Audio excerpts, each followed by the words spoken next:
Welcome to Tide Talk, ladies and gentlemen. Today is July the 27th, 2022, and I'm happy that summer is about to end.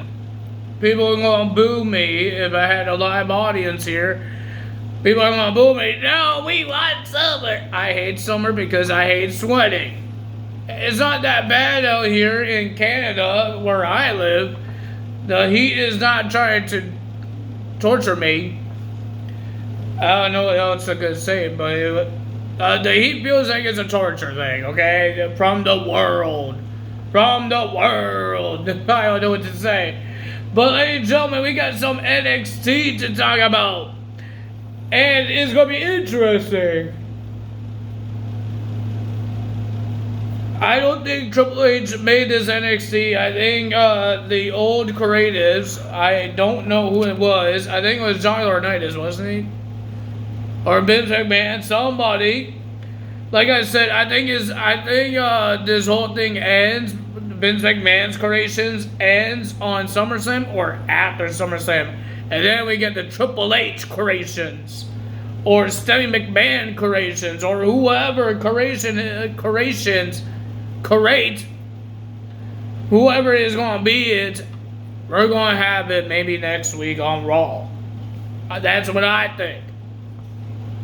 And my other thing is that if you guys didn't see that creepy video on Raw, that video said that I'm coming too.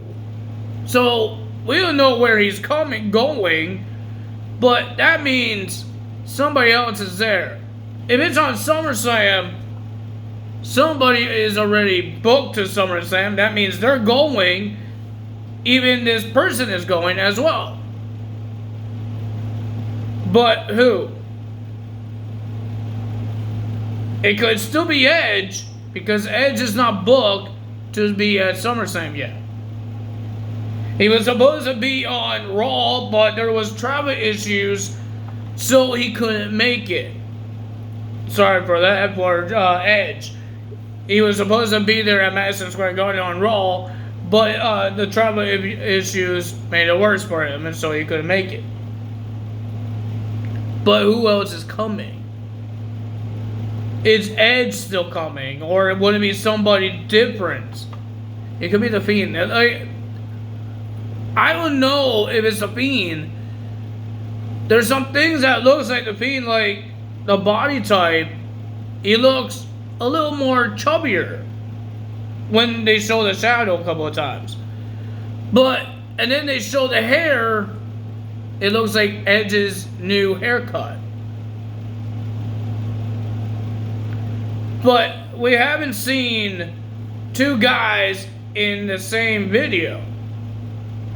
It's always been one guy in the video. So I don't know what's happening. And they said I'm coming, so that means one person's coming too.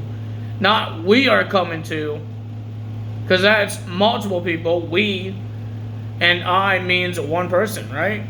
So I don't know what to say, but let's see what happens. Maybe I will definitely be watching SummerSlam.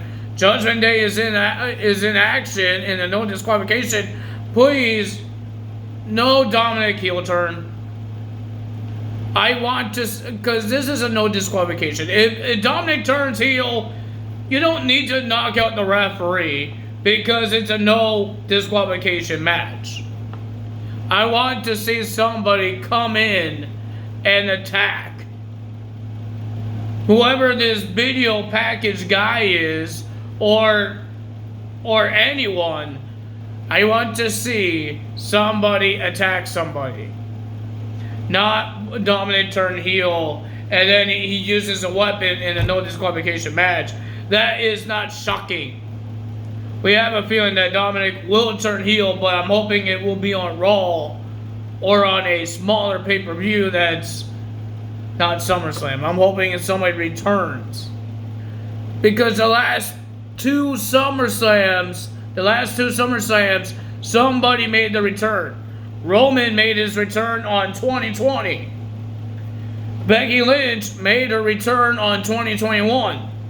Somebody, please make the return in 2022. I'm hoping it's The Fiend.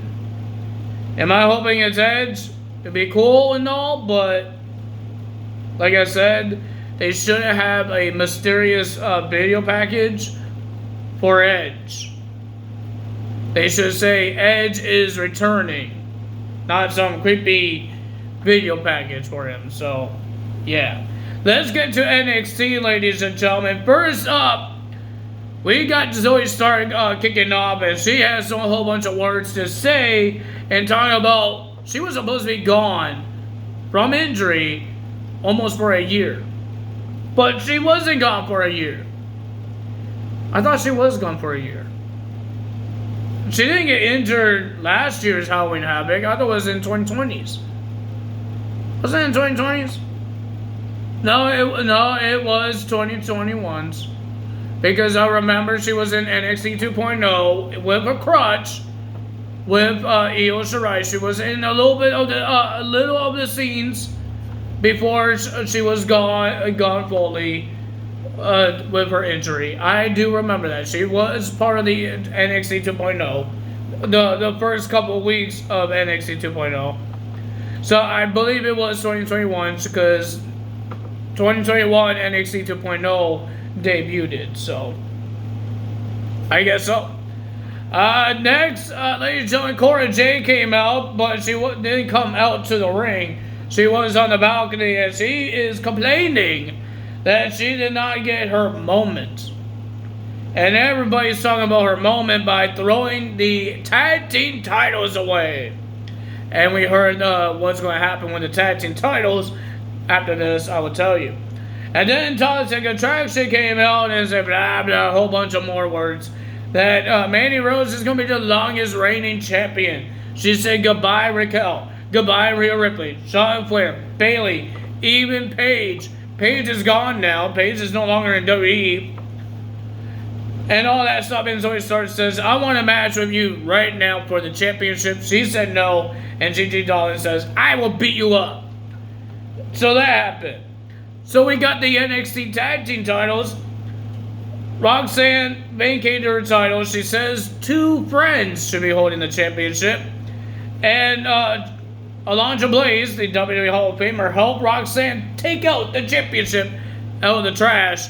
And Blaze announced that at next week, we will crown a new NXT Women's Tag Team Champions in a fatal 4-way elimination match. So the first match, we got Grayson Waller versus Wes Lee. And ladies and gentlemen, the winner of that match was Grayson Waller with the little help of Trick Williams. With a boxing glove to the back of the neck and knocking out Wes Lee. That's not Trick Williams, you're going to get beat. You're going to get beaten. He cheated the most all the times. He put some rubbing alcohol onto Wesley at Great American Bash, and now he's punching him in the back of the head with a boxing glove. Oh my goodness. Then we had Apollo Crews versus Exxon Quinn. The winner of that match was Apollo Crews. Then we had Zoe Stark versus Gigi Dolan. The winner of that match was Zoe Stark beating Gigi Dolan. But Zoe Stark's celebration got cut short. I don't know what's happening to me. But because of Cora Jade, she started whacking Zoe Stark with a kendo stick.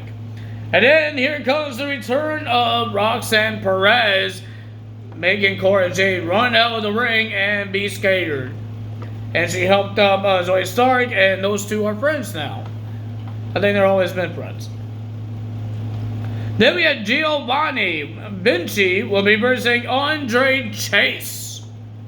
And looks like Nathan Frazier is back from injury.